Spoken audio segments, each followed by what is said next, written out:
10 మంది ఒక కాకిని పొడిస్తే 10 కాకులు ఎట్లా వచ్చి వాళ్తాయో అదే పద్ధతుల్లో ఈ గద్దలు ఏవైతే మన భూములు మన ఆస్తులు కనుకపోవాలని చూస్తా ఉన్నారో వాళ్ళ విలాసాల కోసం ఎవడు అడిగిండి నేను నాకు అర్థం కాదు.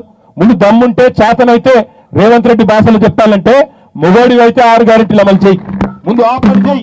ఆ పని చేయడంట కానీ ఇవాళ పెద్ద పెద్ద పనులు ఇంకేదో చేస్తా ఎవడు అడిగిండి నిన్ను మూసి 1,50,000 కోట్లతో చేయమని ఎవరు కోరిండి నిన్ను? ఇది ఏది ఇంకొక మాట కూడా చెప్పాలా, మీకు చట్టాలు కూడా తెలియాలి. అందుకే ఏం చేస్తామంటే మీకు బుక్లెట్లు కూడా మేము పంచిస్తాం. మేమే మా లీగల్ సెల్ నుంచి బుక్లెట్లు తయారు చేస్తాం. మీకు అందులో ఫోన్ నెంబర్లు ఇస్తాం. మీకు అందులో చట్టం ఏందనేది కూడా చెప్తాం.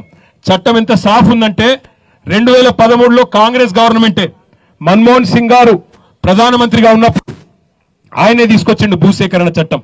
ఒక ప్రభుత్వం ఏదైనా ఒక భూమి తీసుకోవాలనుకుంటే, ప్రజల నుంచి పట్టా భూమి తీసుకోవాలనుకుంటే 3-4 నిబంధనలు ఉన్నాయి.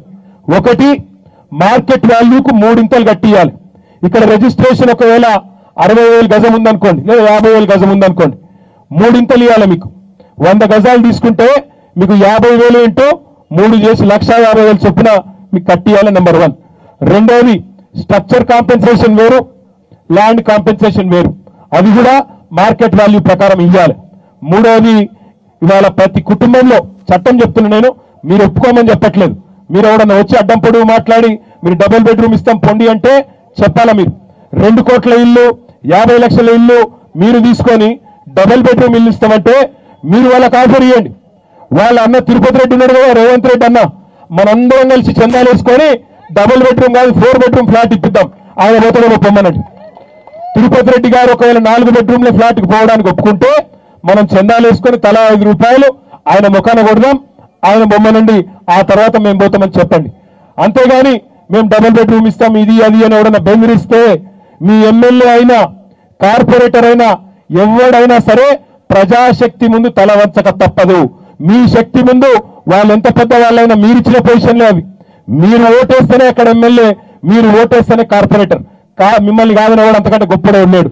కాబట్టి చట్టము తెలియాలా, బుక్లెట్లు కొట్టిస్తాం. మొత్తం 18,000 ఇండ్లకు ఆ బుక్లెట్ పంచుతాం బీఆర్ఎస్ పార్టీ తరఫున. అవసరమైతే బాపుఘాట్ నుంచి మొదలుపెట్టి మొత్తం 110 కిలోమీటర్లు మూసికి 2 వైపులా ప్రతి ఇంటికి పోతాం. ప్రతి ఇంటికి పోయి ప్రతి ఒక్కరిని చైతన్యవంతం చేస్తాం. ఎట్లా ఈ కాంగ్రెస్ ప్రభుత్వం మీ ఆస్తులు గుంజుకుంటుందో మేము కూడా చూస్తాం. నేను మీడియాను కూడా కోరుతా ఉన్నా, దయచేసి మెయిన్ స్ట్రీమ్ మీడియాకు విజ్ఞప్తి, మీరు ఈ బాధితుల బాధను, వారి వేదనను, వారి ఆక్రందనను దయచేసి చూపెట్టండి.